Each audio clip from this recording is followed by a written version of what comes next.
West Road. You know where Edwin's place is, the crab place? That goes down there. Where you go back, yeah. Pardon? Where you go down. Yeah, you go down to Garrett. He was there, was Burton, wasn't he? Yeah. He was there. That was the slaughterhouse. Because in rationing time, a bloke called Jack Pearson had a lorry. It seemed a big lorry then. About 3.5 ton. It seemed a big lorry. And he used to go to Hull once, or maybe twice, sometimes, but once, and get all the meat. For Filey, there was about 6 or 7 butchers then. And he brought it through to Filey, and used to unload it there, and they used to share it out well. It used to be a rush, you know, because Bernard Buzzard, I think, he was a Roman. He wanted all best he did. And there was rows a time or two, you know, about sharing it out. It was a funny way of carrying on, because at the end of the Monday morning, he used to count all the coupons up. Because you only got meat with coupons then. And whatever coupons you had, you got that equal in meat for the next week. And it's funny, fishermen, they got twice as much allowed, because they were fishermen. And anybody who loved fishermen, if they came with the coupons, because they didn't use them all. And that was a slaughterhouse. And I went to, he sent me to Scarborough to learn killing. Oh, it was awful. A place called Real Lane, old fashioned it was, mucky, stinky, dark. And I used to go there on Wednesday afternoon to learn killing. Well, I learnt it. And then he started buying bullocks and sheep then, as well as pigs. And he had a bloke come from Caton called Billy Gibson. He killed the bullocks. And what he did was, I went up with him to pens. And we had rings in the floor to put the rope through. And then he used to go down to lasso animal. Well, he used to jump about a bit, but he couldn't get off the rope. And then drag it into the thing and keep its head down, and he shot it like. And then I helped him to get it on its back, the animal. And once it's on its back, he used to chock it with its, cut it, that was, did you ever, not tripe, cow heel. Well, that was the cow heel, and they used to cut them off and chock them underneath, and it stayed up, and then he used to open it up and take the skin off. And I came up there, and he could manage it, because he had chains, you know, pulleys to pull it up as he was taking skin off that. And the next thing he had to open its belly and all to that thing. Well, he did that, you see. I came on to do my job. And that was, and then I had to kill, he had me killing sheep, as well as all our work. I didn't get nobody else. I just still make sausages and scrub down, and that when I finished, 14, 15 sheep to kill for a week. I didn't mind it, but, you know, just work. Going back to Filey, was that the only slaughterhouse in Filey then? I think Tommy Burr had one. That's where Sturkey's, you know Sturkey's shop? Up there. Tommy Burr had, he just, all he did was sheep. Somebody killed a sheep for him, I don't know, maybe Jack Gage, he was a slaughterman. What about Bosworth? Did they have one? No, they didn't have one. They bought it off the hook, everything. Well, they used to go to market. They used to go to the Mid-Seamer market and buy a certain animal, and that was theirs. And then it went to Scarborough Slaughterhouse to get killed and dressed. And they had to go and pick it up then. When they cut it, you know, because it was hung in sides. Then you cut the forequarter off and left the hinds standing. And then you put it in quarters in your van, the whole 4 quarters, and then you had the offal and that liver and head and lungs, and the skin went somewhere else. The skin went to Hull, I think. They came and picked it up. To be treated. The skin. Yeah. They used to get a few bob for it, but they used to always moan about. They used to say there's a mark with a knife. You went to mark the skin. As it got rejected, you know, the price came down.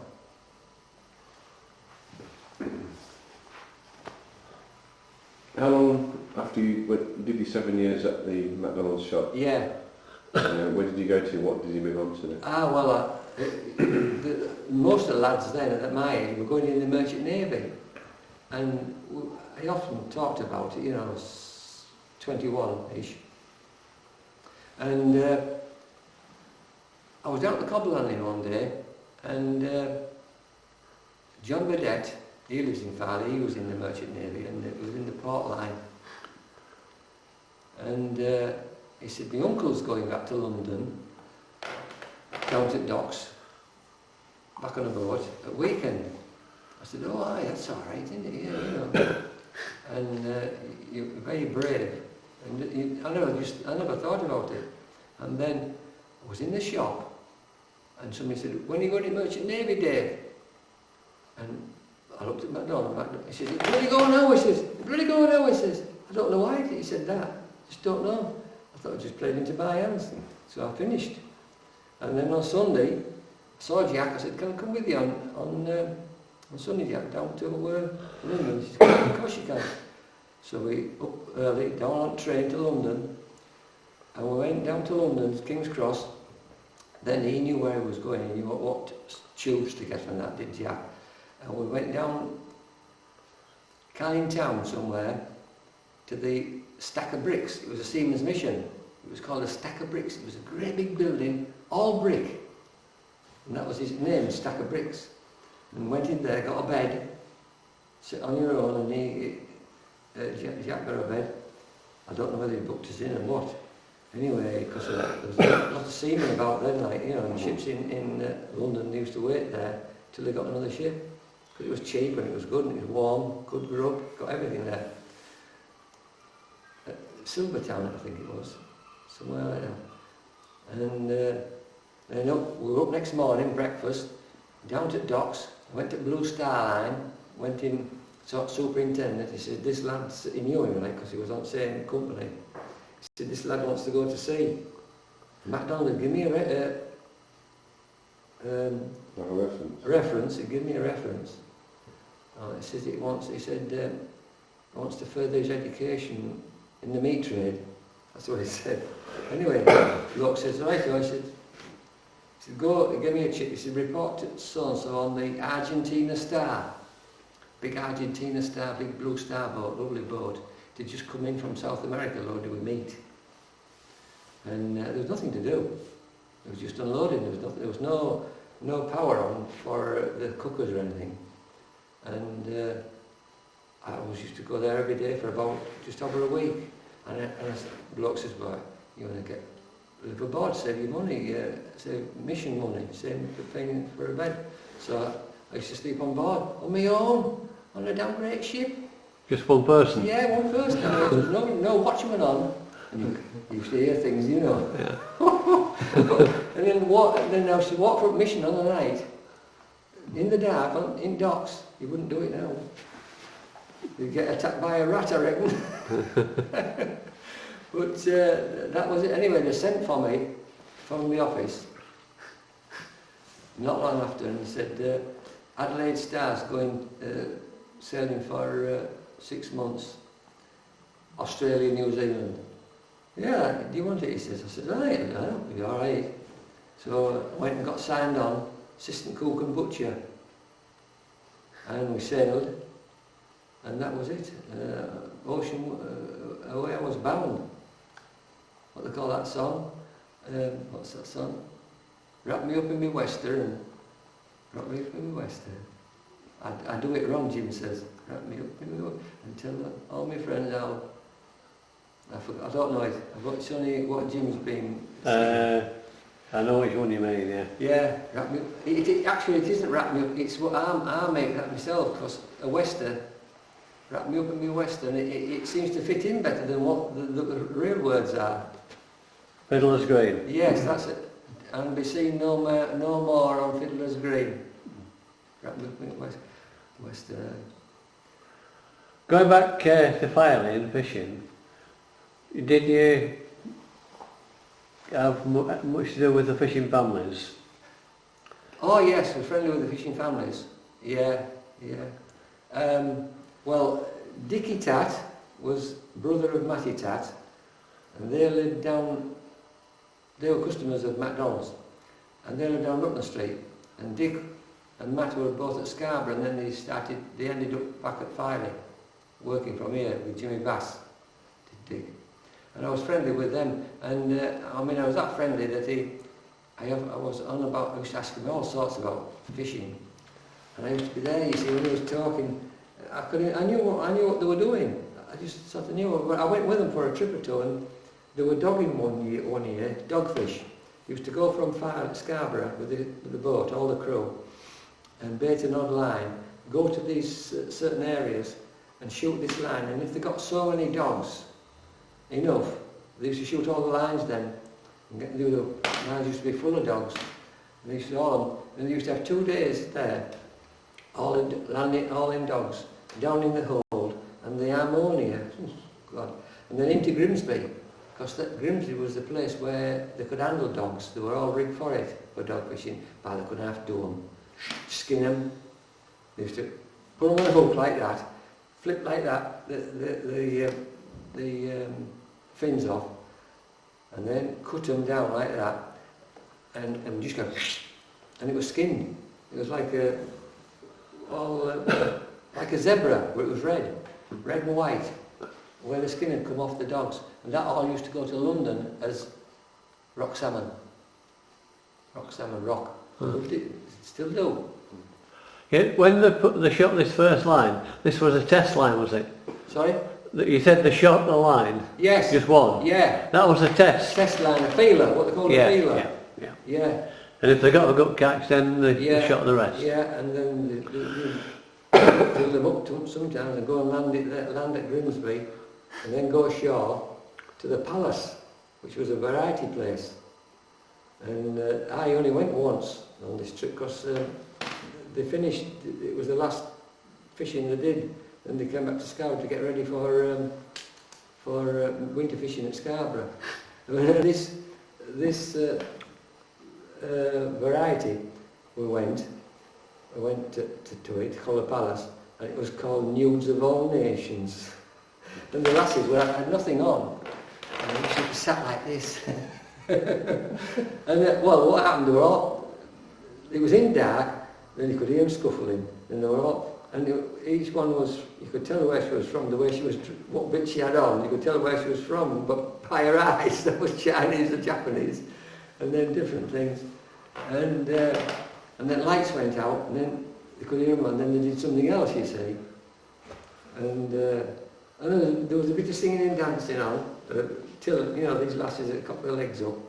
There was a bit of that on, and it was quite all right. Then we went back to the ship, got turned in. Next morning we were up at 5 o'clock, chucking dogs out of the hold. There was no cranes then. Well, there was a cran pole, what they unloaded herrings with, but they didn't use it. It was quicker because there were big dogs, bitches, ever so big, females. The males were only small. They didn't know what they were getting, but they got mostly females when they did catch them, big ones, like sharks, like. But they were different from a shark. The dorsal fin had a spike at the back of it, a right bony spike, and 1 or 2 people got caught with them and they went septic. They weren't poisonous, but they weren't very nice, because they'd been down there 2 or 3 days, and the ammonia from them was awful. And they used to chuck them out of the hatch, onto the deck, from the deck, onto the landing, and then the skipper and that was there, and they put them in what they called kits, aluminium tubs. They were aluminium tubs, and they're called kits, and they held 10 stone. And I don't know whether he weighed them. I think he probably would weigh them, but probably just filled it till I thought there was 10 stone there. And then it was the last trip, doggy was that one, that they went on, and I saw everything there. They took all the stones, ballast out of the bottom of the boat, round bones like that, cannonballs, they were right smooth, all slimy, and they lifted them out to about 2 in a basket, because they were that heavy, washed them off, scrubbed her out and pumped her out, all clean with liquid, and then they finished the fish hatch, and then they did other things tested the rigging, and they had the mizzen, which they didn't use much, because it was all hemp then, and it soon went rotten, especially with being laid about, not being used. And anyway, we had to wait while 11 o'clock to get out of the dock for the lock gates to open, you see, high tide, 11 o'clock, late morning. Anyway, we got going down the river, and got down to the river around Dowsing Lightship and headed for Flamborough Head. It was only a Kelvin 88, what they call a Kelvin 88, and good plodders. They were plodders, they weren't fast. I think they would do about 5 or 6 knots, that's all. And we left at 11 and we got to Scarborough about 5 o'clock, I remember. And it was a really fine day. And they tested 1 or 2 ropes, pulled, and the bloke says, skipper, because I was steering, he says, stand outside thing, he says, because if that comes down it'll smash right through the wheelhouse. So I had to stand, just ordinarily she was going in a straight line, and they were tightening this rope up, and all of a sudden it went, good rope, right? But it was hemp, and one of Scarborough lads was on crew. It hit him there, right across there, but I didn't bleed. I thought, oh, Mike, it was laid on thing, like a stuck pig. But it was his nose that was bleeding. Anyway, it did him good. He said he never had any more headaches. But this is, it's right. I mean, he said, be careful, stand clear, but it wasn't that rope that was holding that piece up, it was another one that snapped. To see somebody like that on the floor, I mean, I'd seen many an animal like that bleeding, but to see a human being, I thought he'd had it. Joe, he lived down here. George, he had a brother at Scarborough. His brother was the engineer. George, forgot now. Overy. George Overy. What sort of year was this to be, roughly? What sort of, Let me see. Oh, it was before I went in the Navy. So I was 21 when I went in the Navy. 21. The 1950s then? Yes. Early 50s? We used to go to Hull, and there was a fishmonger's there. Was it Young Ones? In Hull, right again the museum. And all the new trawlers used to park right up to the